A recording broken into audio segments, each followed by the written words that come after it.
우리가 지난주에는 용을 갈대처럼 꺾는 주라는 제목으로 에스겔 29, 30장 하나님 말씀을 선포했습니다. 한 주간도 내게 주어진 힘이 용이 아닌 하나님의 은혜를 덧입은 갈대임을 깨달으면서 사셨는지요. 오늘은 판례를 찾아 승소하라 라는 제목으로 에스겔 31장과 32장의 특별 계시를 선포하고자 합니다. 다 함께 따라하겠습니다. 판례를 찾아 승소하라. 우리의 신앙은 승소하고 있습니까? 재판에서 승소하려면 기본적으로 판례가 있는지 없는지 찾아보는 것이 굉장히 유익합니다. 특별히 영미법에 있어서, 영국과 미국법에 있어서는 거의 절대적이죠. 먼저의 재판이 나중의 재판의 선례가 되어서 사실상 구속력을 발휘하게 됩니다. 이처럼 선례가 되는 판단, 재판, 그를 판례라고 하죠. 영국과 미국에서는 불문법 제도를 취하고 있어요. 불문법 제도라고 하는 것은 문법화되지 않아도 법원으로 쓸 수 있다는 것입니다. 법원이라는 것은 기관을 말하는 게 아니라 법의 근원의 약자를 법원이라고 합니다. 그래서 이렇게 성문화되지 않았어도 불문법이어도 판례가 있으면 우리 대한민국의 성문법과 동일한 힘으로 판단을 내려버려요. 미국은. 그게 우리나라랑 차이입니다. 우리나라는 성문화되지 않으면 판례 가지고 무조건 똑같은 판례 재판이 되지는 않아요. 우리나라는 성문화돼야 되는 거지, 단지 판례만 가지고 그것이 효력이 나올지는 의문이다. 그게 우리나라 법이 차이가 있죠. 그래서 이 강대국가에서 사용하는 이 불문법 제도의 판례는 성문법과 동일한, 기록된 법과 거의 동일한 힘을 발휘하고 있다는 거예요. 법적인 구속력이 인정되고 있다는 것입니다. 이 판례가. 따라서 법의 근원과 동일하다는 거죠. 법이랑 똑같은 거예요, 판례가. 우린 그거를 세상 법에서만 배워서는 안 돼요. 오늘 본문에 나오는 애굽은 하나님의 판례를 무시했고 에덴 동산에서부터 지금까지 계속되는 하나님의 판례를 전혀 살펴보지 않은 국가처럼 살고 있어요. 그 어리석음은 패망을 가져오게 되고 마귀의 고소, 그러니까 마귀가 검사가 된 거예요. 그리고 하나님이 재판장으로 있을 때 마귀 앞에 패소하고 마는 거예요. 승소하지 못해요. 패소하고 마는 거예요. 재판장 되신 하나님이 어떻게 할 수가 없어요. 이 오늘 나오는 이 이집트라는 국가는 고대 국가고 성경에서 아마 제일 많이 다뤄지는 국가 중에 하나일 거예요. 사전을 찾아도 제일 많은 지면을 할애해서 국가를 설명해야 돼. 그러면서도 가장 미스테리인 국가예요.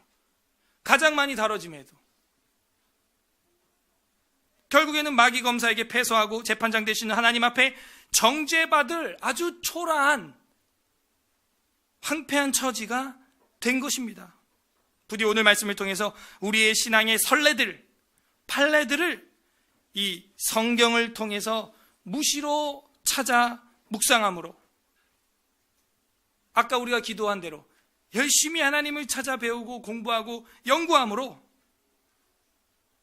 영적 재판에서 패소가 아니라 승소하는, 승리하는 신앙인이 되시기를 주님의 이름으로 간절히 소망합니다. 31장, 이 어떤 거에는 아수르의 멸망 이렇게 아마 장제목이 되어 있는 성경책도 있을 텐데요. 맞습니다. 그러면서 애굽의 멸망이에요. 어떻게 아수르의 멸망이 애굽의 멸망이 될까요? 보면은 알아요. 이 31장이 아수르의 멸망을 빗대어서 애굽도 그렇게 망할 거다, 그걸 보여주고 있는 거거든요.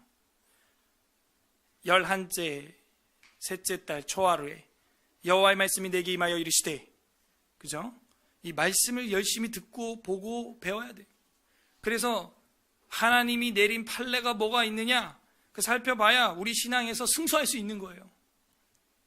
인자야, 인간아, 너는 애굽의 이집트의 바로 왕과 그 무리에게 이르기를 내 큰 위엄을 누구에게 비교할까? 비하랴 이랬잖아요. 그래서 비교하느라고 애굽의 바로의 멸망을 이제 경고하는데 너를 어느 나라에 비교할까? 내가 내렸던 어떤 재판의 판례를 들어볼까? 이제 그거죠. 그게 이제 아수르가 걸린 거예요. 이전에 아수르가 이런 재판을 받았지 나한테.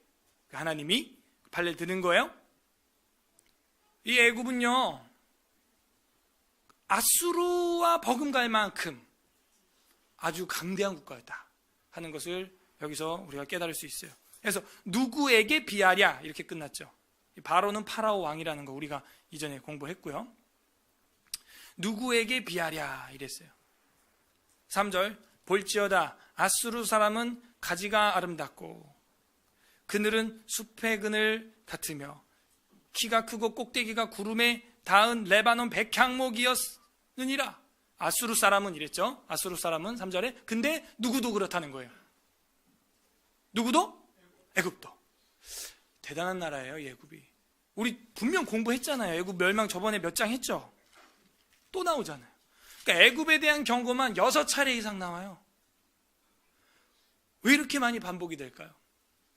네?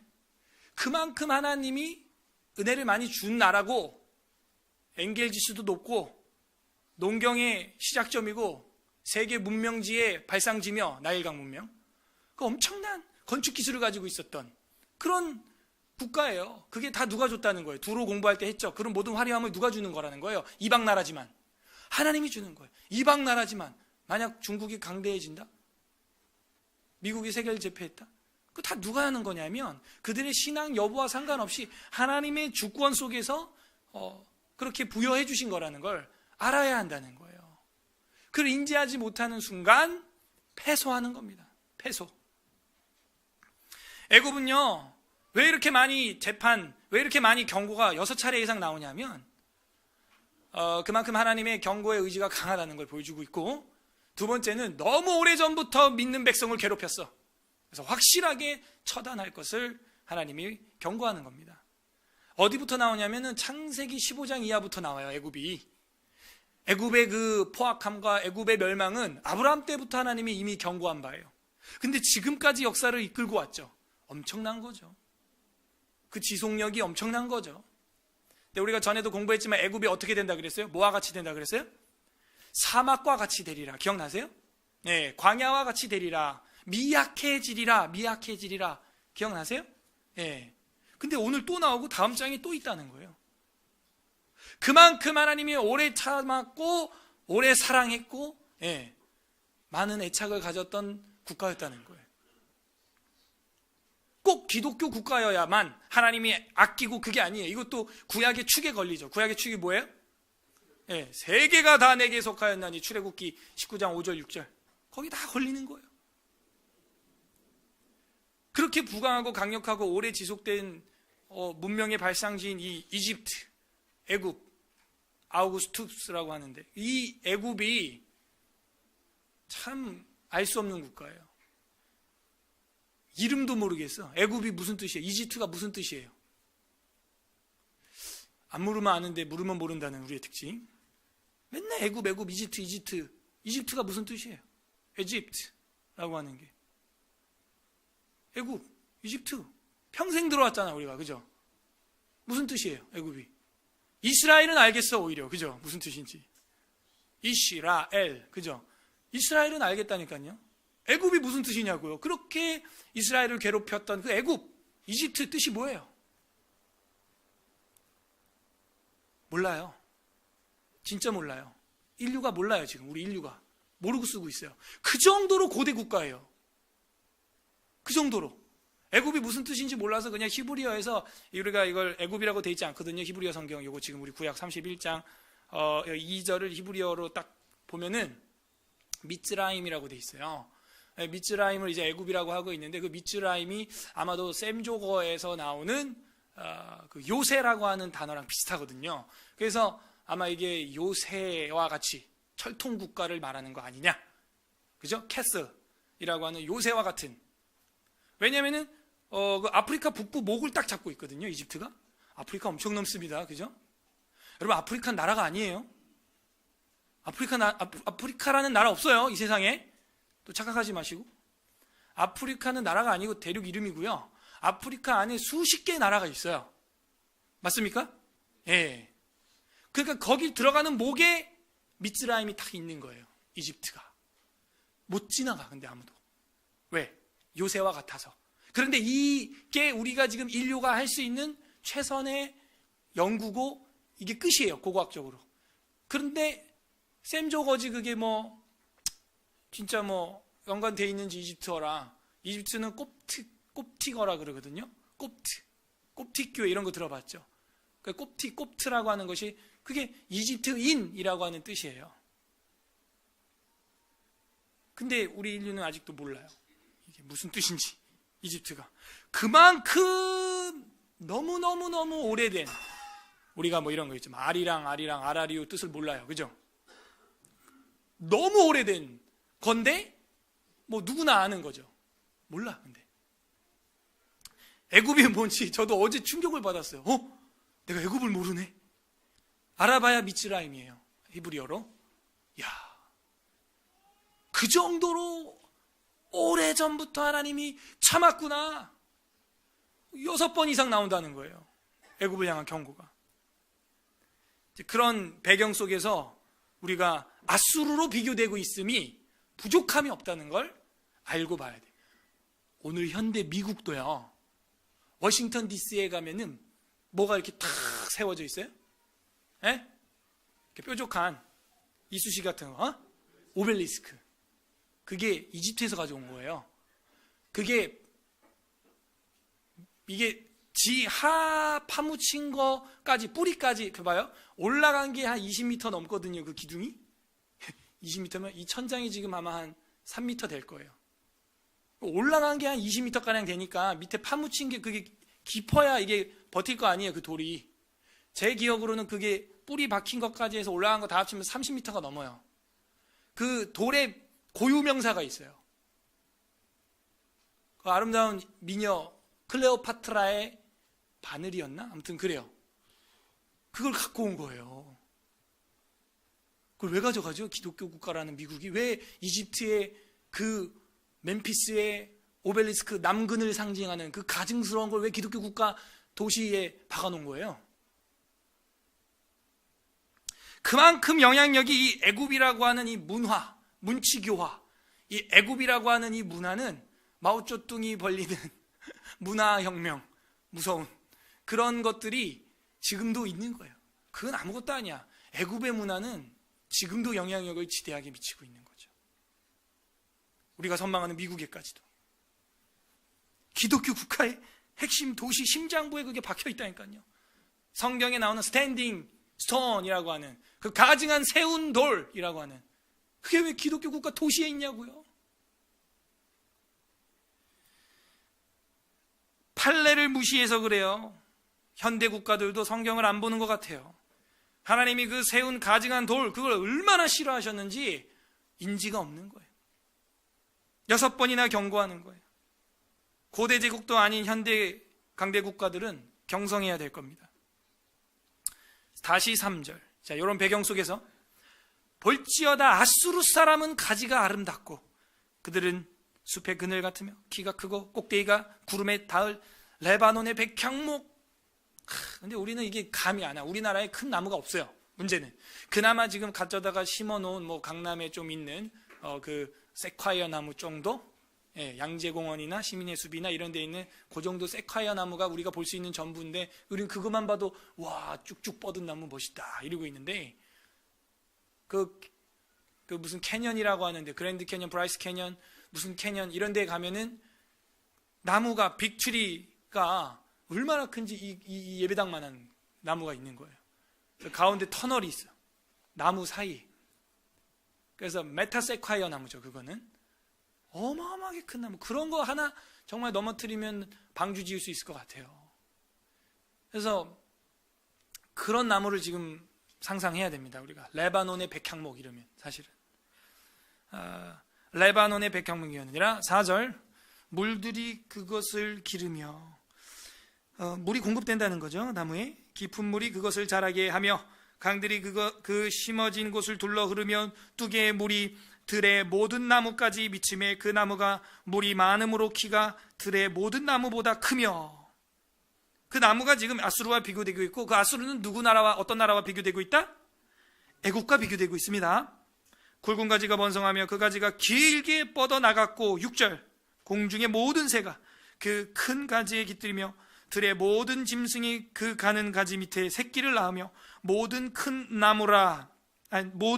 나라가 그 그늘 아래에 거주하였느니라. 무슨 얘기예요? 애굽이라는 그늘 안에서 모든 나라가 먹고 살았다는 거예요. 무역을 하고 뭘 하고 이러고 살았다는 거예요. 7절 그 뿌리가 큰 물가에 있으므로 그 나무가 크고 가지가 길어 모양이 아름다움에 하나님의 동산의 백항목이 능히 그를 가리지 못하며. 하나님의 동산은 어디예요? 에덴 동산을 비유하고 있는 거예요. 지금 이게 무슨 이야기냐면 저번에 두로 나라 이야기하면서 그때도 이 표현이 나왔었죠. 네가 동산 에덴의 무엇보다 더 아름다운 보석으로 꾸며져 있었다. 기억나세요? 복습이 중요해요, 여러분. 복습을 해야 돼요. 우리 두로 국가가 강대국 중에 하나였다고 했잖아요. 28장 13절에 내가 옛적에 하나님의 에덴 동산에 있던 각종 보석 뭐 어쩌고 저쩌고 그보다 아름다웠다 뭐 이런 얘기 나왔잖아요. 자, 그거랑 똑같이 지금 31장 8절에 하나님의 동산의 백향목, 여기는 보석의 비유가 아니라 나무 중에서 또 최고였다는 거예요. 에덴 동산에는 그러면은 메타세콰이어 나무, 이 건물보다 더 큰 나무들도 있었을 텐데요. 그거보다 더 웅장하고 아름답고 가지가 뻗어나가 있는 정말 부족함 없는 그런 국가, 정말 지상낙원 같은 나라, 그게 애굽이었다는 거예요. 세상 7년 기근으로도 넘어지지 않았던 국가, 그 애굽이라는 거예요. 그래서 8절에 하나님의 동산에 백향목이 능히 그를 가리지 못하며 잣나무가 그 굵은 가지만 못하며 단풍나무가 그 가지만 못하며 하나님의 동산에 어떤 나무도 그 아름다운 모양과 같지 못하였도다. 이 얘기는 뭐냐면 태초부터 지금까지 그렇게 하나님이 키워준 국가가 없다, 이 얘기죠. 9절 내가 그 가지를 많게 하여 모양이 아름답게 하였더니. 하나님의 동산 에덴이라고 콕 집었죠. 그 두로와 유사한 표현이 나오고 있는 거예요. 동산 에덴에 있는 모든 나무가 다 시기하였느니라 할 정도로 잘 나가. 우리 교회 성도들 중에도 잘 나가신 분들이 계시는데 겸손해야겠죠. 벼는 익을수록 고개 숙인다고. 근데 잘 나가다 보면은 주변에서 막 질투하는 거예요. 아무것도 한 게 없는데 주변에서 시기 질투해요. 어딜 가나 있어요. 애굽이 너무 잘났어요. 하나님이 그렇게 만들었어요. 그랬더니 다 시기한다는 거예요. 여기 9절까지가 뭘 보여주냐면 아수르의 영광을 뛰어넘는 애굽의 영광을 보여주고 있고, 이거는 창세 이래로 하나님이 부어주신 은총이라는 거죠. 여러분 가정 사업 잘 된다? 기고만장하면 안 돼요. 갈대인 주제에 용인 줄 알고 까불면 꺾이는 거예요. 갈대인 우리를 주님이 입혀주신 거죠. 10절 그러므로 주 여호와께서 이같이 말씀하셨느니라. 그의 키가 크고 꼭대기가 구름에 닿아서, 와, 나무가 구름까지 올라가는 거예요. 높이 솟아났으므로 그 마음이 어떻게 됐어요? 그러니까 애굽의 멸망의 원인, 그게 뭐냐? 첫 번째, 교만이에요. 교만. 아름답고 화려하고 부강하니까 결국엔 교만해지는 거예요. 사람이 없고 가난하면 겸손합니다. 왜 후진국이라고 말하는 그런 국가에 더 은혜가 충만한 줄 아세요? 아무것도 없기 때문에 하나님만 간절히 찾는데, 물질이 풍성한 엔겔 지수가 높은 국가일수록 절박감이 떨어진다는 거예요. 교만한 거예요. 11절 내가 여러 나라에 능한 자의 손에 넘겨 줄지라. 그가 임의로 대우할 것은 내가 그의 악으로 말미암아 쫓아내었습니다. 그래서 이제 다른 나라가 임의로 대한대요. 막 대한다는 거예요. 12절 여러 나라의 포악한 다른 민족이 그를 찢어버림으로 그 가는 가지가 산과 모든 골짜기에 떨어졌고 그 굵은 가지가 그 땅 모든 물가에 꺾여졌으며 세상 모든 백성이 그를 버리고 그 그늘 아래 떠나매. 13절 공중의 모든 새가 그 넘어진 나무에 거주하며 들의 모든 짐승이 그 가지에 있으리니 이는 물가에 있는 모든 나무는 키가 크다고 교만하지 못하게 하며 그 꼭대기가 구름에 닿지 못하게 하며 또 물을 마시는 모든 나무가 스스로 높아서지 못하게 함이니 그들을 다 죽음에 넘겨 주어 사람들 가운데에서 구덩이로 내려가는 자와 함께 지하로 내려가게 하였습니다. 결국은 어떻게 해요? 그들을 다 죽음에 넘겨준다. 죽음 앞에 서면 인생은 정말 단순해지고 아무것도 없는 것 같아요. 아직도 저는 제 마음에 아직 인생 무상 같은 느낌이 있어요. 아버지를 보내고 무슨 의미가 있나? 다 뭐 어떨 때는 좀 쉬고 싶기도 하고 그런 생각이 많이 드는 시즌입니다. 죽음 앞에 서면은 아무것도 아닌 거예요, 사실은 이게. 그들을 다 죽음에 넘겨주면은 그 아름답고 화려하고 그 키가 큰 그 모든 나무 그게 다 뭐가 되겠냐? 아무것도 아니야. 그러니까 제가 요즘 눈이 많이 바뀌고 있는데 다 불쌍한 인간들인 거예요. 앞으로 태어날 우리 넷째도 불쌍한 인간이고. 그럼 왜 불쌍한데 자꾸 나냐? 그만 불쌍하게 하지 좀. 그런 생각도 들어요. 막 혼자서. 그 불쌍한 거 왜 자꾸 나? 생육하고 번성하라 그래서 낳긴 나는데 나면 뭐야? 또 불쌍한 놈인데. 근데 날 수밖에 없어요. 왜냐하면 하나님의 택자들을 우리가 구원해야 되니까. 주의 군사요, 농부요, 일꾼으로 선수로 키워서 전파해야 되니까. 하나님의 사람 준비. 하나님은 사람밖에 없어요. 쓸 수 있는 매체가. 그래서 하는 거지. 그거 아니면 진짜 그냥 안 해. 아무것도 그냥. 그거 아니면 아무 의미가 없는 거예요. 죽으면 끝이라면 아무 의미가 없는 거죠. 이 땅에 우리가 살아있는 이유가 그 성도로 살아가는 것이 아니라면 하나님은 그 나무도 다 잘라서 땔감으로 죽음으로 넘겨주어 사람들 가운데서 구덩이로 내려가게 하는 자와 함께 지하로 내려가게 하였습니다. 15절 주 여호와께서 이같이 말씀하셨느니라. 그가 수올에 내려가던 날에, 수올은 이 하데스라고 하는 어떤 그 죽으면 내려간다고 하는 죽음의 처소, 영혼이 있는 그 처소를 이야기하는 거예요.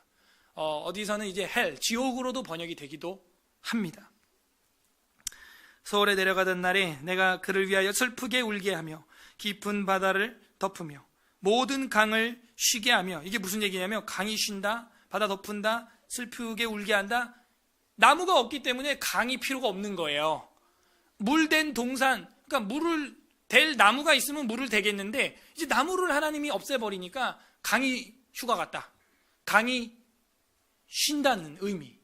이해하기 좀 어려운데 그렇게 이해해야 됩니다. 모든 강을 쉬게 한다. 그 얘기는 나무가 없다 이 얘기예요. 애굽이라는. 모든 강을 쉬게 하며 큰 물을 그치게 하고 레바논이 그를 위하여 슬프게 울게 하며 들의 모든 나무를 그로 말미암아 쇠잔하게 하였느니라. 16절 내가 그를 구덩이에 내려가는 자와 함께 수올에 떨어뜨리던 때에 백성들이 그 떨어지는 소리로 말미암아 진동하게 하였고 물을 마시는 에덴의 모든 나무 곧 레바논에 뛰어나고 아름다운 나무들이 지하에서 위로를 받게 하였느니라. 지하에서 위로를 받았대. 무슨 얘기냐면 그 강대국을 처단하니까, 아수르 국가를 처단하니까 지하로 내려갔어요. 거기는 죽음의 처소예요. 그러니까 미리 죽은 나라도 있겠죠. 예? 그 지하에 이제 대빵, 쉬운 말로 조폭 두목이 이제 잡혀온 거야. 감방에 이제 들어오니까 저 자식도 잡혀왔네, 잘됐다, 쌤통이다, 이런다는 거예요. 지금 위로를 받는데, 이 위로를 받는다는 16절의 끝에 위로를 받게 하리라가 히브리어로 나흠 이렇게 돼 있어요. 나움서 아시죠? 나훔 여호와, 느헤미야 아시죠? 그게 위로하시는 여호와 이런 뜻이거든요. 그러니까 원수를 결국에는 하나님이 이렇게 패소시켜서 억울했던 사람들을 그 나라에서는 위로해 준다는 거예요. 위로. 나함. 17절 그러나 그들도 그와 함께 수올에 내려 칼에 죽임을 당한 자에게 이르렀나니 그들은 옛적에 그 팔이 된 자요 나라들 가운데서 그 그늘 아래에 거주하던 자니라. 18절 다 같이 시작. 너의 영광과 위대함이 에덴의 나무들 중에서 어떤 것과 같은고 그러나 네가 에덴의 나무들과 함께 지하에 내려갈 것이요 거기에서 할례 받지 못하고 칼에 죽임을 당한 자 가운데 누우리라. 이들은 바로와 그 모든 군대니라. 주 여호와의 말씀이니라. 예. 그러니까 이제 비유로 아수르 국가를 이야기를 쫙 한 다음에 마지막 절에서 그게 파라오, 이집트의 파라오와 그 모든 병거와 마차와 창 군사들과 그 군대다 라고 원관념을 딱 드러내주면서 31장이 끝나게 됩니다. 안 끝났어요. 32장에 12의 12째 해 12째 달 초하루에 여호와의 말씀이 내게 임하여. 자, 요것과 31장 1절 11째 해 셋째 달 1년 넘게 지금 시간이 흘렀습니다. 그죠? 시간이 정확히 나오니까 1년이 넘었는데 또 애굽의 멸망을 이야기한다는 것은 하나님은 계속해서 회개할 찬스를 주고 있다는 거예요. 왠지 모르게 부족한 종을 통하여 하나님의 계시의 말씀이 선포될 때 왜 목사님 자꾸 나한테 하는 말처럼 하지? 왜 했던 말 또 하는 것처럼 그러지? 그런 느낌이 오거들랑 그게 성령님이 말씀을 통해서 우리 마음에 지금 조명하는 줄 알아야 돼요. 전 여러분 사정 몰라요. 이번 주에 제가 신방한 분 계세요? 없잖아요. 네. 제가 여러분 사정 다 모른다고요. 그게 성령님이 내 마음을 쿡쿡 찌르고 있는 거예요 지금. 그 눈치를 채라고요. 그 성령의 조명하심이 말씀을 통하여 지금 일어나고 있는 거예요. 1년이나 참았잖아요 또 하나님이. 그리고 또 이집트에 애굽에 관하여 말씀이 내게 임하여 이르시되 2절 인간아 너는 애굽의 바로 왕에 대하여 슬픈 노래를 불러 그에게 이르라. 자, 이 슬픈 노래 우리 공부했습니다. 이 슬픈 노래는 장송곡, 만가 기억나세요? 예, 장례식 때 부르는 노래. 끝났다. 아이고 아이고 상여소리. 슬픈 노래를 불러 그에게 이르라. 너를 여러 나라에서 사자, 이 사자는 라이언, 동물 사자를 말합니다. 종이 아니고 사자로 생각하였더니 실상은 바다 가운데에 있는 큰 악어라. 이거 공부했습니다. 큰 악어가 뭐라 그랬어요? 용. 그죠? 이거는 우리가 29장에서 다 공부했어요. 29장 3절에서 다 공부했습니다. 이 탄닌이라고 하는 히브리어는 용, 뱀 이거예요. 근데 이제 이걸 악어라고도 이제 번역이 되니까 악어라 했는데 사실은 우리가 9장에서 공부했지만 아가미가 있고 뭐 어쩌고 저쩌고 그런 게 나왔어요. 아가미 할 때 악어의 아가미라고 하기엔 조금 어색함이 있죠. 그래서 뱀 내지는 용 아니면 뭐 괴물 이렇게 되는 거예요. 몬스터 영어로 성경에는 그렇게 번역이 돼요. 그래서 바다 가운데 큰 뱀이라 용이라 강에서 튀어 일어나 발로 물을 휘저 발이 있는 걸로 볼 때 용인 것 같아요. 제가 볼 때. 예. 발로 물을 휘저 그 강을 더럽혔도다. 누가? 너가. 이집트가. 3절 주 여호와께서 이같이 말씀하셨느니라. 내가 많은 백성의 무리를 거느리고 내 그물을 네 위에 치고 그 그물로 너를 끌어오리로다. 그래서 그물로 물고기 잡듯이 이 꿈틀거리는 이 녀석을 잡겠다는 거예요. 4절 내가 너를 무태 버리며 들에 던져 공중의 새들이 내 위에 앉게 할 것이며 온 땅의 짐승이 너를 먹어 배부르게 하리라. 얼마나 고기가 많은지 그냥 새도 와서 먹고 온 땅의 짐승이 와가지고 그거 다 뜯어먹는다는 거예요. 5절 내가 내 살점을 여러 산에 두며 내 시체를 여러 골짜기에 채울 것이며 내 피로 내 헤엄치는 땅에 물대듯 하며. 이게 무슨 얘기냐면 피가 물처럼 많아서 거기서 헤엄칠 정도로 피가 범람한다는 거예요. 내 피로 내 헤엄치는 땅에 물대듯 하여 산에 미치게 하며 그 모든 개천을 채우리로다. 피로. 그 나일강이 피로 된 적 한 번 있나요? 예, 그걸 상기시키는 그런 모양입니다. 지금 그림이에요. 7절 내가 너를 불 끄듯 할 때에 하늘을 가리어 별을 어둡게 하며 해를 구름으로 가리며 달이 빛을 내지 못하게 할 것이며 하늘의 모든 밝은 빛을 내가 내 위에 어둡게 하여 어둠을 내 땅에 베풀리로다. 주 여호와의 말씀이니라. 이것도 어디서 많이 본 것 같은데 어둠, 흑암재앙, 그죠? 내가 내 패망의 소문이 여러 나라 곧 내가 알지 못하는 나라들에 이르게 할 때에 많은 백성의 마음을 번뇌할 것이며 내가 그 많은 백성을 너로 말미암아 놀라게 할 것이며 백성들이 놀라. 와, 저런 나라가 망하다니 충격이다. 내가 내 칼이 그들의 왕 앞에서 춤추게 할 때 칼춤이네요. 그 왕이 너로 말미암아 심히 두려워할 것이며 네가 엎드러지는 날에 그들이 각각 자기 생명을 위하여 무시로 떨리로다. 애굽이 무너지니까 다른 국가도 벌벌벌벌 망할까 떤다는 거예요. 11절 주 여호와께서 이같이 말씀하셨느니라. 바벨론 왕의 칼이 내게 오리로다 하면서 누구에 의해 역사적으로 실제 망하는지를 보여주고 있어요. 바벨론이라고 하는 국가에 의해서 함락될 것이다. 나는 내 무리가 용사 곧 모든 나라의 무서운 자들의 칼에 엎드려지게 할 것이며 그들이 애굽의 교만을 패하며 그 모든 무리를 멸하리로다. 계속해서 다뤄지고 있죠. 앞장에서도 말했지만 그들의 죄악은 교만이었어요. 13절, 내가 또 그 모든 짐승을 큰 물가에서 멸하리니 사람의 발이나 짐승의 굽이 다시는 그 물을 흐리지 못할 것이며 아무도 지나가지 않는 나일강이 된다는 거예요. 그때 내가 그 물을 맑게 하여 그 강이 기름같이 흐르게 하리로다. 주 여호와의 말씀이니라. 그래서 하얀 기름, 투명한 기름이 둥둥둥 떠다니는 것처럼 강에 짐승이나 사람이 오가지 않아서 강물 먼지가 일어나지 않는다는 거예요. 강물 속에 있는 진흙 먼지가 전혀 일어나지 않는, 천연 그대로 보호하겠다. 우리도 이해가 돼요. DMZ의 그 공동경비구역, 그 지역, 그 비무장지대 고기가요, 그런 말을 하더라고요. 통일이 되면은 세계에 아마 유네스코에서 지정될 만큼 자연이 너무 지금 70년 동안 보존되어 있잖아요. 네, 잘 보존되어 있다. 그러니까 자연이 잘 보존되어 있다는 얘기는, 강이 깨끗하게 잘 보존되어 있다는 얘기는 반대로 뭐가 없다는 거예요? 인간의 문명이 닿지 않는다는 거죠.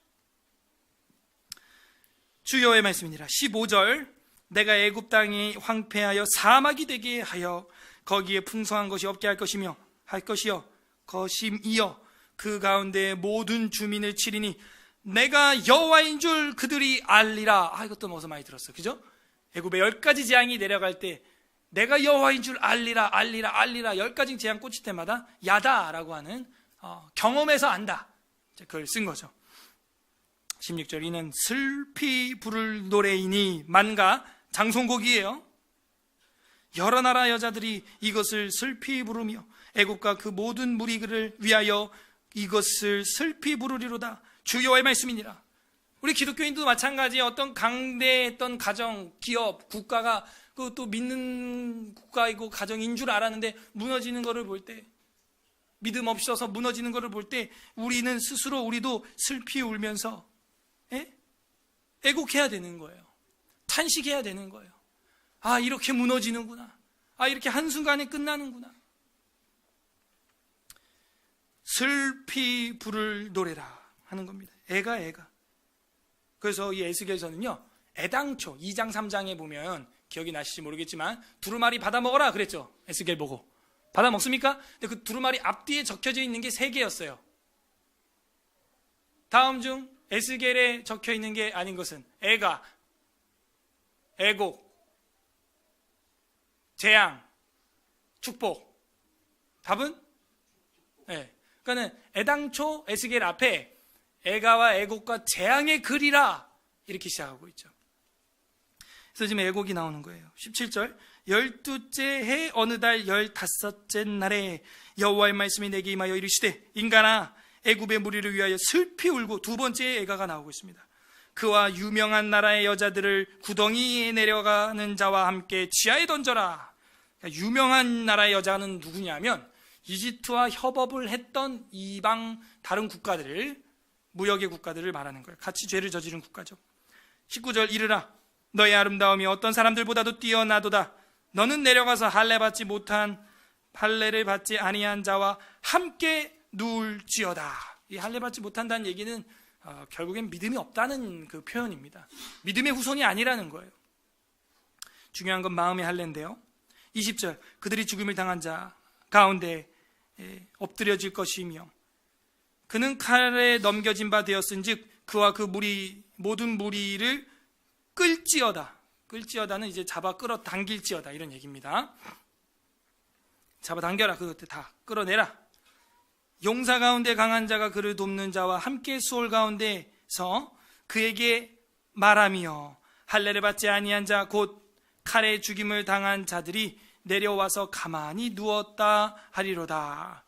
그 지하에 내려갔던, 미리 내려갔던 국가들이 이 애굽이 내려온 거 보고 야 너도 내려왔냐 하는 거예요.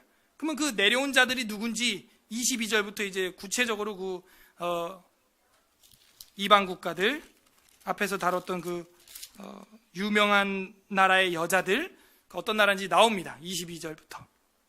거기에 아수르와 그 온 무리가 있으며 다 죽임을 당하여 칼에 엎드려진 자라. 그 무덤이 그 사방에 있도다. 그 무덤이 구덩이 깊은 곳에 만들어졌고 그 무리가 그 무덤 사방에 있으며 그들은 다 죽임을 당하여 칼에 엎드러진 자 곧 생존하는 사람의 세상에서 사람을 두렵게 하던 자였죠. 아수르가. 그러니까 아수르가 무덤에 내려왔다는 거예요. 지금 죽음을 맛봤다는 거예요. 그 다음 24절에 거기 엘람이 있고 엘람도 내려왔다는 거예요. 엘람이 있고 그 모든 무리가 그 무덤 사방에 있으며 그들은 다 할례 받지 못하고 죽임을 당하여 칼에 엎드러져 지하에 내려간 자로다. 그들이 생존하는 사람들의 세상에서 두렵게 하였지만 이제는 구덩이에 내려가는 자와 함께 수치를 당하였도다. 그와 그 모든 무리를 위하여 죽임을 당한 자 가운데 침상을 놓았고 그 여러 무덤은 사방에 있으며 그들은 다 할례를 받지 못하고 칼에 죽임을 당한 자로다. 그들이 생존하는 사람의 세상에서 두렵게 하였으나 이제는 구덩이에 내려가는 자와 함께 수치를 당하고 죽임을 당한 자 가운데 누웠도다. 죽음 앞엔 장사 없어요. 하나님이 재판하는데요. 26절 다음 나라 거기에 메섹과 두발과 그 모든 무리가 있고 그 여러 무덤은 사방에 있으며 그들이 다 할례 받지 못하고 같은 말들이 반복됩니다. 칼에 죽임을 당한 자로다. 그들이 생존하는 사람이 세상에 두렵게 하였지만 그들이 할례를 받지 못한 자 가운데 이미 엎드러져 용사와 함께 누운 것이 마땅하지 아니하냐. 이 용사들은 다 무기를 가지고 수월에 내려가서 자기의 칼로 베개를 삼았으니 그 백골이 자기 죄악을 졌으며 생존하는 사람들의 세상에서 용사의 두려움이었던 자로다. 오직 너는 할례를 받지 못한 자와 함께 패망할 것이며 칼에 죽임을 당하는 자와 함께 누워라. 또 다른 나라 29절 거기에 에돔 곧 그 왕들과 그 모든 고관이 있으며 그들이 강성하였었으나 칼에 죽음을 당한 자와 함께 있겠고 할례 받지 못하고 구덩이에 내려간 자와 함께 누우리로다. 다음 나라 30절 거기에 죽임을 당한 자와 함께 내려간 북쪽 모든 방백과 모든 시돈 사람이 있으며 두로와 시돈 사람이 있으며 그들이 본래는 강성하였으므로 두렵게 하였으나 이제는 부끄러움을 품고 할례를 받지 못하고 칼에 죽음을 당한 자와 함께 누웠겠고 구덩이에 내려가는 자와 함께 수치를 당하였도다. 지루할 정도로 반복되는 이유가 뭐겠어요? 중요하다는 이야기.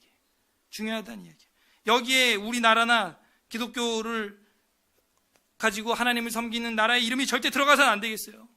예? 저랑 여러분의 이름이 들어가서는 안 되겠어요. 어떤 국가야 본래는 너희가 강성하고 이웃을 두렵게 하였으나 이제는 부끄러움을 품고 할례를 받지 못하고 칼에 죽음을 당한 자와 함께 누워라. 이런 재판이 떨어지면 어떻게 되겠어요? 두려운 거예요. 31절 이런 얘기를 한 이유가 이거예요. 31절 바로가 그들을 보고 그 모든 무리로 말미암아 위로를 받을 것이며 칼에 죽임을 당한 바로와 그 온 군대가 그러하리로다. 주 여호와의 말씀이니라 해가지고 이집트가 죽어갖고 가니까 우리만 죽은 게 아니구나. 여러 나라가 다 함께 죽어가지고 이 지하에 내려와 있구나. 그래갖고 그 심판 중에도 외롭지가 않다라고 풍자를 하고 있는 거예요.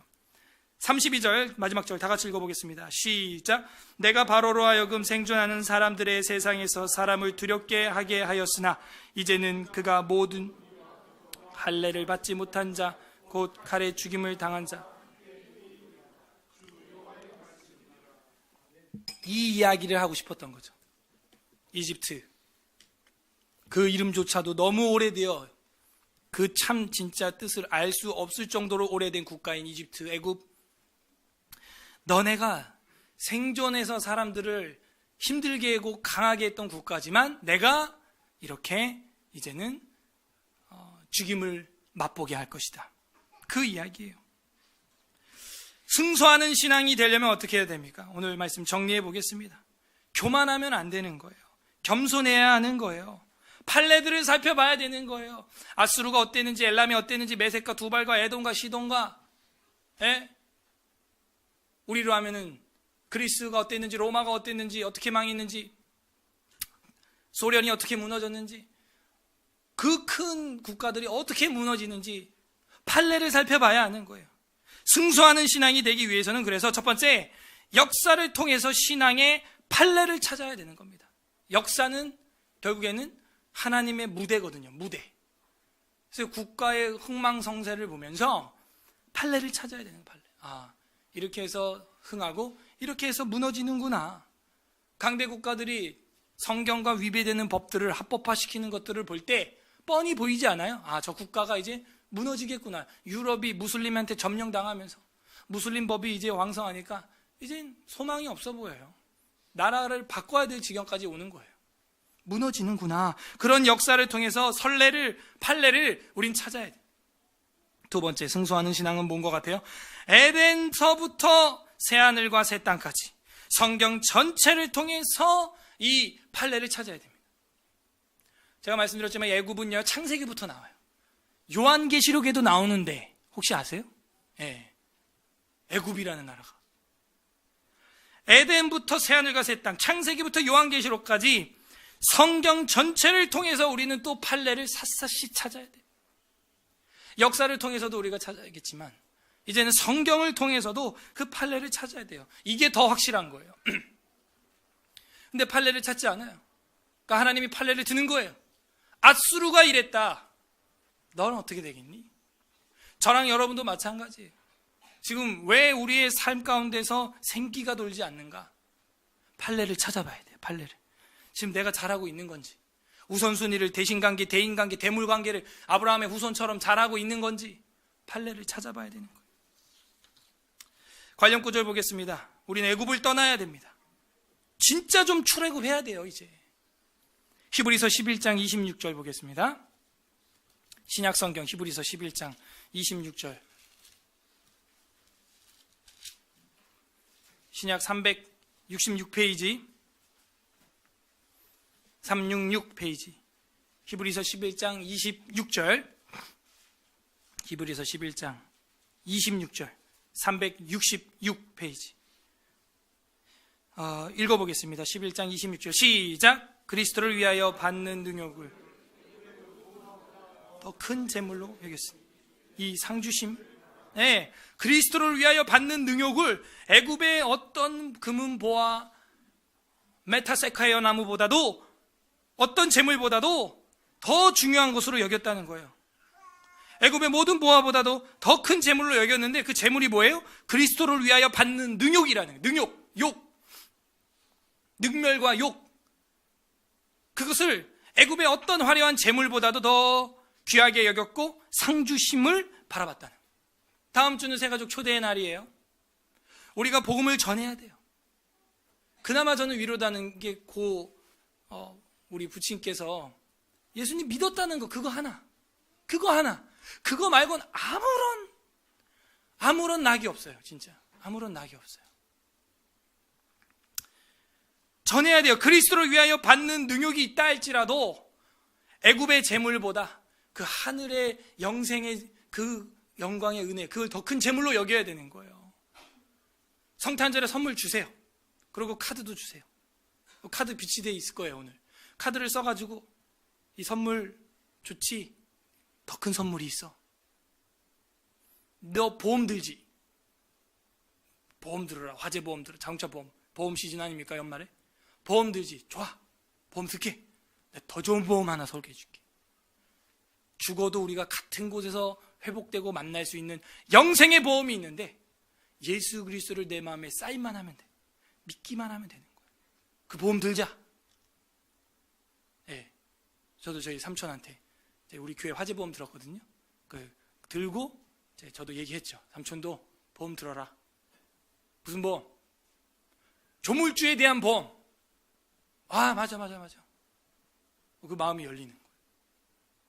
그러니까 여러분, 기회만 있으면 전해야 돼요. 왜 입을 닫고 있는 거예요? 나 혼자 천국 가려고? 천국에 분양 안 나올까봐? 뺏길까봐? 그걸 아껴요? 벌써 다음 주라고요? 기도하고 있어요? 오죽하면 교회에서 크리스마스 성탄절 카드까지 다 마련을 합니다. 이래도 안 해요? 뭐 어떻게 해야 돼 그러면? 히브리서 11장은 우리가 아는 바대로 무슨 장이에요? 네, 믿음의 선조의 장들이에요. 우리가 그 길을 가고 있어요? 그럼 그리스도를 위하여 받는 능욕. 그리고 여기서 전도한다고 우리가 무슨 주리를 틉니까? 인두로 지집니까? 우리를. 무슨 능력이 있어요? 솔직히 말해서 우리한테. 그래도 안 해요. 왜? 애굽처럼 교만해진 거예요. 살만해요 지금. 배부르거든요. 돈도 좀 써야 되고, 성탄절 이분 날 성탄절날 전도하고 카드 찌끄레기 쓸 그럴 품이 아니거든요.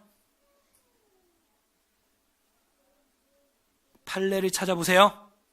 판례를 찾아야 되는 거예요. 하다못해 우리 애들도 노래 부르고 뭐 하니까 그런 핑계를 삼아서라도 우리 손주들 노래하고 하니까 우리 성탄절 우리 교회 가자. 말 준비하라고요. 말할 걸 준비해야죠. 다음 절 보세요. 27절도 읽어보겠습니다. 시작. 믿음으로 애굽을 떠나 임금의 노함을 무서워 아니하고 곧 보이지 아니하는 자를 보는 것 같이 하여 참. 그러니까 애굽을 떠나서 바로 왕의 노함을 무서워하지 않았다. 그런 거는 뭐 세상 일 직군, 세상의 그 직위는 천국에 비하면 부업에 불과한 거예요. 본업이 아니에요. 회장님, 사장님. 그게 부업입니다. 부업.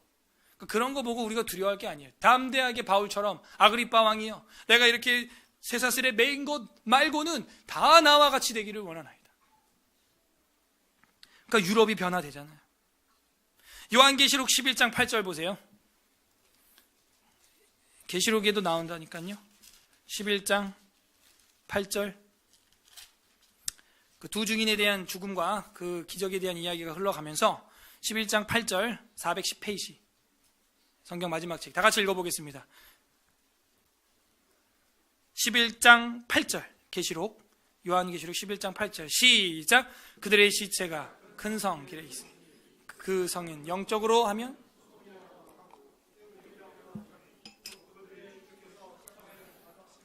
소돔과 애굽을 똑같이 여기고 예수 그리스도께서 십자가에 못 박히신 것을 똑같이 여기고, 뭘 말하냐면 주 예수 그리스도를 반대하는 국가, 반대하는 사람, 반대하는 그 곳, 그걸 일컬어서 소돔, 애굽, 이렇게 십자가에 못 박히신 곳, 이렇게 표현하는 거예요. 최악의 장소, 최악의 악이 도사리는 곳, 애굽이라고도 한다는 거예요. 이 애굽이 여기까지 나와요. 예? 저랑 여러분에게도 그 애굽의 문화가 있을 수 있다니까요. 워싱턴 DC에만 오벨리스크를 박아놓은 게 아니라 우리 마음에도 박아놓은 게 있다니까요. 빼야 되는 거예요.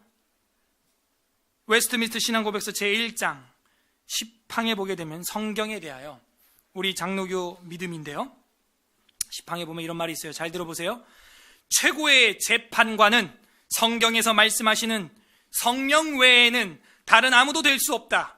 이 재판관에 의하여 종교에 관한 모든 논쟁들이 결정되어야 하고, 교회 회의의 모든 신조들과 고대 교부들의 학설들과 사람들의 교훈들과 거짓 영들이 검토되어야 하며 그 판결에 우리는 순복해야 한다.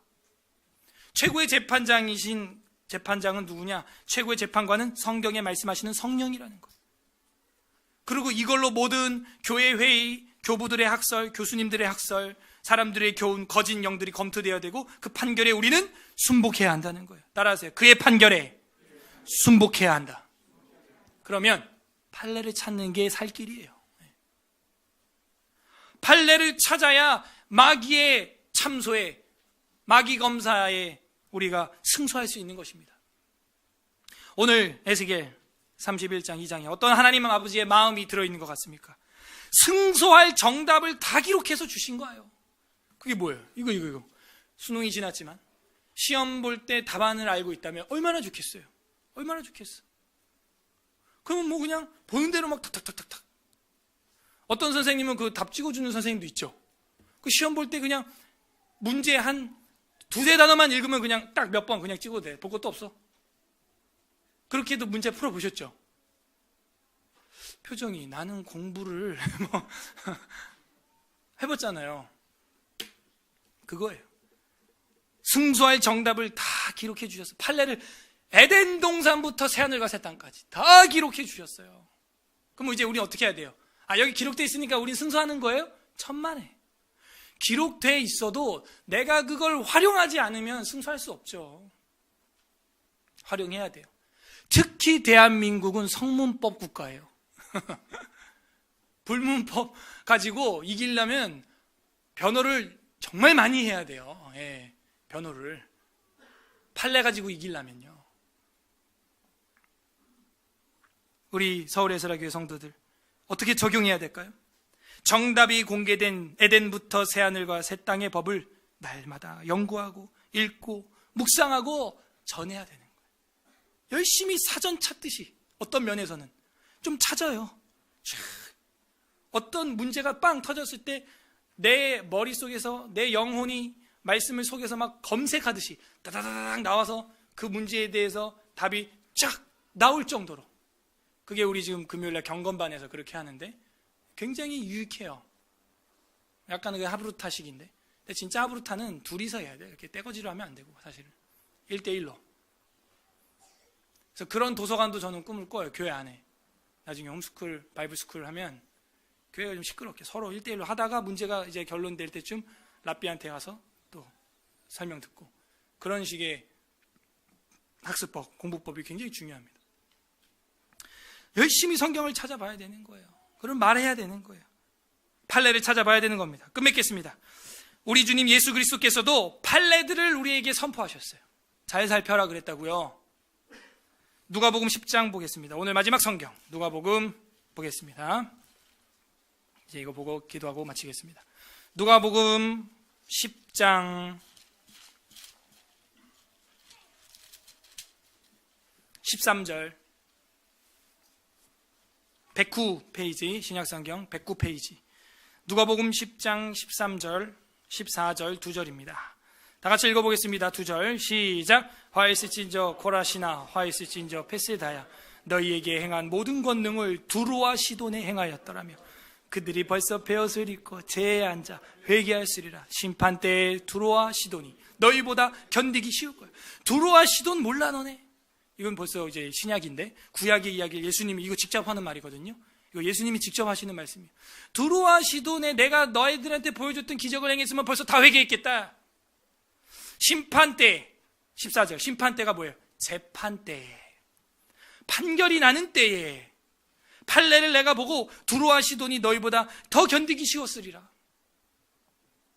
그 다음에 31절 11장 다음 장 31절 11장 31절 전에도 봤던 것 같은데 중요하니까 또 보는 거죠. 31절 다 같이 31 읽겠습니다. 시작. 심판때 남방 여왕이 일어나 이 세대의 사람을 정죄하리니 이는 그가 솔로몬의 지혜로운 말을 들으려고 땅끝에서 왔으며 솔로몬보다 더 큰 이가 여기 있음이. 그죠? 그래서 솔로몬보다 더 큰 예수님을 만나고도 너희들이 복음을 그렇게 돈 싸들고 오듯이 사모하지 않으면, 스바 여왕도 그렇게 돈 보석 바리바리 싸들고 그 지혜, 여호와의 지혜의 말을 듣겠다고 하는데, 너희는 더 큰, 솔로몬보다 더 큰 지혜자인 나를 보고 있는데 그렇게 사모하지 않으면 너희들한테 심판 때에 남방 여왕이 일어나서 이 세대 사람들을 정죄할 거다. 그죠?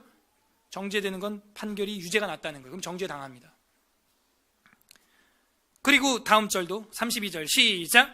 심판 때 니느웨 사람들이 일어나 이 세대 사람을 정죄하리니 이는 그들이 요나의 전도를 듣고 회개하였음이거니와 요나보다 더 큰 이가 여기. 무슨 얘기예요? 요나도 물고기 뱃속에 들어갔다가 나와가지고 전파하니까는 니느웨가 회개했다. 나는 무덤에 들어가서 3일 있다가 나와서 부활하여서 너희들한테도 선포할 거고, 아직 십자가형은 당하지 않으셨지만 그런 엄청난 기적들, 오병이어부터 해가지고 엄청난 것들을 지금 보여주는데도 안 믿으면 니느웨 사람들이 일어나서 너네를 정죄할 거야. 판례를 잘 봐라. 판례를. 우리 신앙에 승수하려면 나의 아수르 같은 사건들을 살펴봐야 돼요. 나에게 아수르와 같은 사건들로 선례가 되는 사건이 이전에는 없었나? 내 인생에 돌아봐야 되는 거예요. 성경에 낱낱이 나와 있는 판례들을 연구하고 묵상해야 되는 거예요. 그리고 그걸 믿어야 되는 거예요. 또 역사를 통해서 신앙의 선례를 또 찾아야 됩니다. 우리나라가 어떻게 회복되었는가? 어떻게 이 압제 속에서 대한민국이 건국이 되었는가? 생각해 봐야 되는 거예요. 에덴부터 새하늘과 새 땅까지 성경 전체를 통해서 이 선례, 판례를 찾아야 하는 것입니다. 하나님은 어떤 초강대 국가도 멸할 수 있는 재판관이 되시는 분이기 때문이죠. 부디 하나님 말씀과 내 신앙의 판례들을 모두 살펴서 신앙생활에 승리하는 서울의 사랑교회 성도님들 되시기를 주님의 이름으로 간절히 소망합니다. 우리의 신앙은 승소하고 있습니까? 우리 다 함께 성경 말씀 에스겔 31장 2장 읽어보도록 하겠습니다. 설교 말씀을 잘 생각하면서 31장부터 읽겠습니다. 제31장. 크게. 11째 해 셋째 달 초하루에 여호와의 말씀이 내게 임하여 이르시되, 인자야, 너는 애굽의 바로 왕과 그 무리에게 이르기를, 내 큰 위엄을 누구에게 비하냐? 볼지어다, 아수르 사람은 가지가 아름답고 그늘은 숲의 그늘 같으며 키가 크고 꼭대기가 구름에 닿은 레바논 백향목이었느니라. 물들이 그것을 기르며 깊은 물이 그것을 자라게 하며 강들이 그 심어진 곳을 둘러 흐르며 뚝에 물이 들의 모든 나무에까지 미치매 그 나무가 물이 많으므로 키가 들의 모든 나무보다 크며 굵은 가지가 번성하며 가는 가지가 길게 뻗어나갔고 공중의 모든 새가 그 큰 가지에 깃들이며 들의 모든 짐승이 그 가는 가지 밑에 새끼를 낳으며 모든 큰 나라가 그 그늘 아래에 거주하였느니라. 그 뿌리가 큰 물가에 있으므로 그 나무가 크고 가지가 길어 모양이 아름다우매 하나님의 동산의 백향목이 능히 그를 가리지 못하며 잣나무가 그 굵은 가지만 못하며 단풍나무가 그 가는 가지만 못하며 하나님의 동산의 어떤 나무도 그 아름다운 모양과 같지 못하였도다. 내가 그 가지를 많게 하여 모양이 아름답게 하였더니 하나님의 동산 에덴에 있는 모든 나무가 다 시게 하였느니라. 그러므로 그의 키가 크고 꼭대기가 구름에 닿아서 높이 솟아났으므로 마음이 교만하였은즉 내가 여러 나라의 능한 자의 손에 넘겨줄지라. 그가 임의로 대우할 것은 내가 그의 악으로 말미암아 쫓아내었으리라. 여러 나라의 포악한 다른 민족이 그를 찍어버렸으므로 그 가는 가지가 산과 모든 골짜기에 떨어졌고 그 굵은 가지가 그 땅 모든 물가에 꺾어졌으며 세상 모든 백성이 그를 버리고 그 그늘 아래에서 떠나매 공중의 모든 새가 그 넘어진 나무에 거주하며 들의 모든 짐승이 그 가지에 있으리니 이는 물가에 있는 모든 나무는 키가 크다고 교만하지 못하게 하며 그 꼭대기가 구름에 닿지 못하게 하며 또 물을 마시는 모든 나무가 스스로 높아 서지 못하게 하매니 그들을 다 죽음에 넘겨주어 사람들 가운데서 구덩이로 내려가는 자와 함께 지하로 내려가게 하였습니다. 주 여호와께서 이같이 말씀하셨느니라. 그가 스올에 내려가던 날에 내가 그를 위하여 슬프게 울게 하며 깊은 바다를 덮으며 모든 강을 쉬게 하며 큰 물을 그치게 하고 레바논이 그를 위하여 슬프게 울게 하며 들의 모든 나무를 그로 말미암아 쇠잔하게 하였느니라. 내가 그를 구덩이에 내려가는 자와 함께 스올에 떨어뜨리던 때에 백성들이 그 떨어지는 소리로 말미암아 진동하게 하였고 물을 마시는 에덴의 모든 나무 곧 레바논에 뛰어나고 아름다운 나무들이 지하에서 위로를 받게 하였느니라. 그러나 그들도 그와 함께 스올에 내려 칼에 죽임을 당한 자에게 이르렀나니 그들은 옛적에 그의 팔이 된 자요 나라들 가운데에서 그 그늘 아래에 거주하던 자니라. 너의 영광과 위대함이 에덴의 나무들 중에서 어떤 것과 같은고? 그러나 내가 에덴의 나무들과 함께 지하에 내려갈 것이요 거기에서 할례를 받지 못하고 칼에 죽임을 당한 자 가운데에 누우리라. 이들은 바로와 그의 모든 군대니라. 주 여호와의 말씀이니라 하라. 제32장.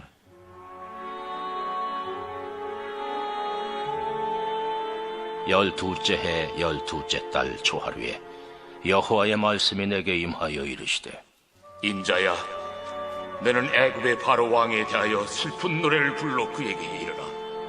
너를 여러 나라에서 사자로 생각하였더니 실상은 바다 가운데의 큰 악어라. 강에서 튀어 일어나 발로 물을 휘저 그 강을 더럽혔도다. 내가 많은 백성의 무리를 거느리고 내 그물을 네 위에 치고 그 그물로 너를 끌어오리로다. 내가 너를 무태버리며 들에 던져 공중의 새들이 네 위에 앉게 할 것이며 온 땅의 짐승이 너를 먹어 배부르게 하리로다.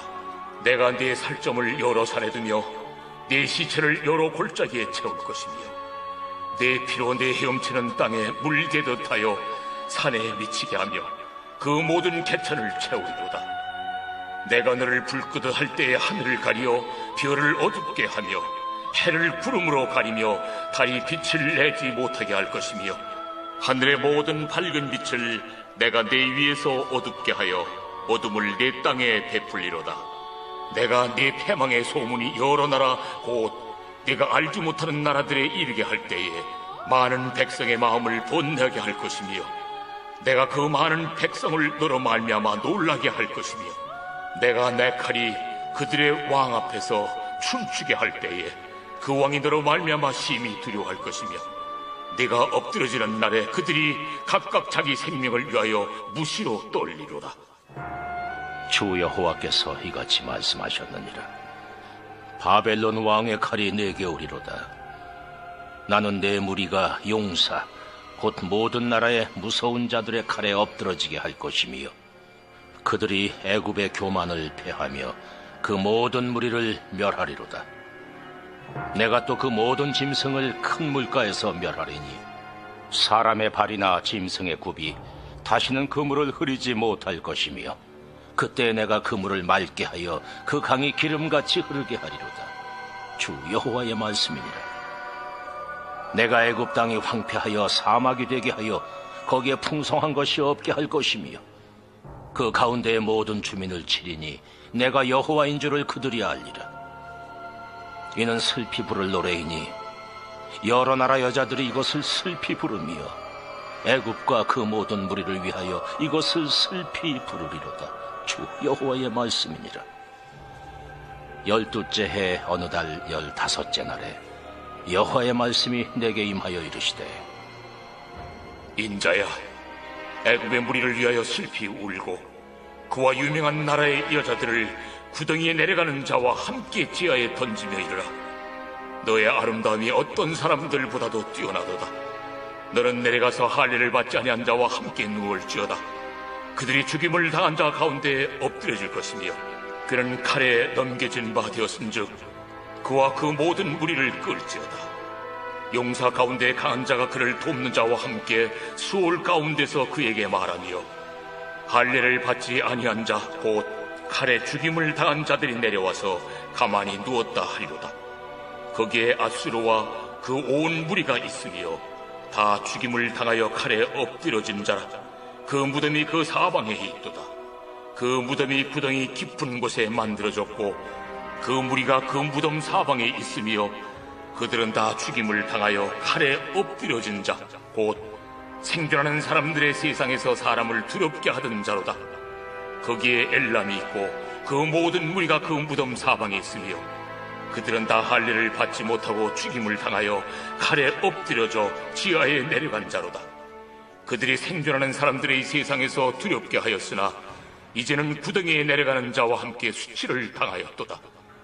그와 그 모든 무리를 위하여 죽임을 당한 자 가운데 침상을 놓았고 그 여러 무덤은 사방에 있으며 그들은 다 할례를 받지 못하고 칼에 죽임을 당한 자로다.